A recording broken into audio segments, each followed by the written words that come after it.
Bismillahirrahmanirrahim. Assalamualaikum warahmatullahi wabarakatuh. Izin memperkenalkan diri, nama saya Siti Kamila dengan NIM 19.03179 dari kelas 5D PGSD. Di sini saya akan membuat video pembelajaran tentang cerita fiksi. Selamat pagi anak-anak kelas 4 semua. Apa kabar nih hari ini? Semoga selalu dalam keadaan sehat ya. Hari ini kita akan membahas mata pelajaran Bahasa Indonesia. Lebih tepatnya kita akan membahas tentang cerita fiksi. Tema 8 di semester 2. Sebelumnya, apakah anak-anak sudah mengetahui apa itu cerita fiksi? Jika kalian menjawab bahwa cerita fiksi adalah cerita khayalan, berarti kalian benar. Lebih tepatnya, cerita fiksi merupakan karya yang menceritakan sesuatu dengan sifat rekaan, khayalan, dan sesuatu yang tidak ada sehingga tidak perlu dicari kebenarannya di dalam dunia nyata. Dalam penulisannya, cerita fiksi tidak memiliki batasan karena bergantung pada kreativitas dan imajinasi dari penulis. Ciri-ciri dari cerita fiksi. Ada 6 ciri-ciri dari cerita fiksi. Yang pertama, sifatnya rekaan atau imajinasi dari pengarang. Yang kedua, terdapat kebenaran yang relatif atau tidak mutlak. Yang ketiga, umumnya menggunakan bahasa yang bersifat konotatif atau bukan sebenarnya. Yang keempat, tidak memiliki sistematika yang baku. Yang kelima, umumnya karya fiksi menyasar pada emosi atau perasaan pembaca, bukan logika. Yang keenam, terdapat pesan moral atau amanat tertentu dalam cerita. Selanjutnya ada unsur-unsur cerita fiksi. Unsur-unsur cerita fiksi terbagi menjadi 2, yaitu ekstrinsik dan intrinsik. Nah, unsur intrinsik ini yang akan kita pelajari lebih lanjut ya anak-anak. Tapi sebelumnya, Ibu akan membacakan dulu unsur ekstrinsik pada cerita fiksi. Yang pertama, itu ada latar belakang pengarang. Yang kedua, latar belakang kondisi masyarakat.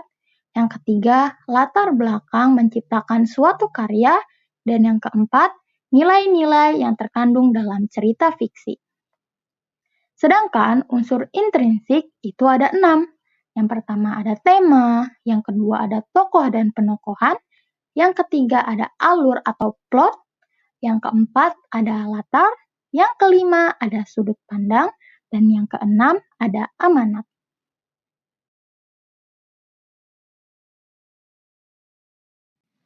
Baik, kita masuk ke unsur intrinsik yang pertama, yaitu ada tema. Tema adalah dasar cerita yang menjadi pembahasan utama dalam pembuatan sebuah cerita. Dapat kita artikan juga bahwa tema adalah pokok pikiran cerita yang dipakai untuk membuat suatu cerita. Contohnya, ada tema tentang persahabatan, tentang pahlawan super, tentang persaudaraan, tentang petualangan, dan tema-tema yang lainnya.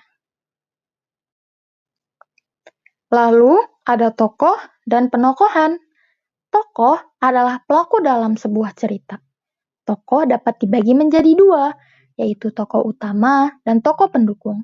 Sementara penokohan adalah cara pengarang untuk menampilkan tokoh sehingga terlihat bagaimana sifatnya. Selanjutnya, ada alur atau plot, yaitu urutan waktu yang terjadi dalam cerita. Di sini kita akan membahas tentang 2 jenis alur, yaitu alur maju dan alur mundur. Alur maju adalah jika peristiwa yang dialami oleh tokoh tersusun menurut urutan waktu. Hal ini bisa kita amati dengan adanya kalimat keesokan harinya atau beberapa bulan kemudian.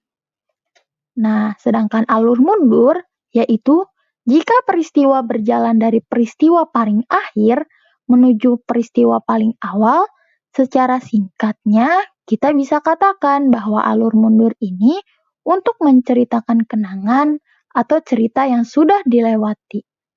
Hal ini bisa kita lihat dari adanya kalimat pada zaman dahulu. Nah, jika seperti itu tandanya menggunakan alur atau plot mundur. Selanjutnya, itu ada latar. Latar adalah peristiwa yang direka dan dijalani sedemikian rupa sehingga menggerakkan jalannya cerita dari awal cerita, tengah cerita, hingga mencapai klimaks dan akhir cerita. Selanjutnya ada sudut pandang. Sudut pandang yang akan kita pelajari hari ini ada dua, yaitu sudut pandang orang pertama dan sudut pandang orang ketiga. Sudut pandang orang pertama biasanya menggunakan kata ganti aku, saya, atau kami. Contoh, aku berlari menuju ruangan yang berada di ujung dengan cepat.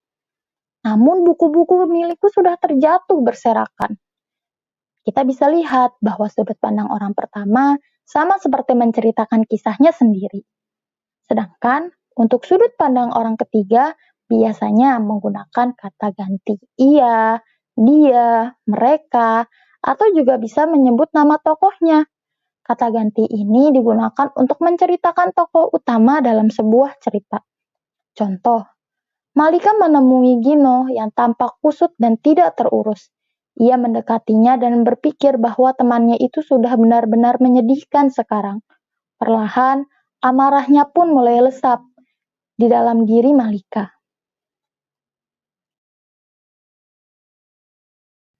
Yang terakhir ada amanat. Amanat merupakan pesan yang ingin disampaikan pengarang kepada para pembaca agar pembaca bisa mengambil pelajaran yang baik dari cerita tersebut. Alhamdulillah, selesai juga pembelajaran kita pada hari ini. Terima kasih anak-anak semua sudah menyimak apa yang telah Ibu jelaskan tadi. Semoga apa yang dijelaskan bermanfaat ya untuk anak-anak semua. Silahkan anak-anak lanjut ke pembelajaran selanjutnya. Tetap semangat, fokus belajar untuk menggapai cita-cita. Terima kasih. Wassalamualaikum warahmatullahi wabarakatuh.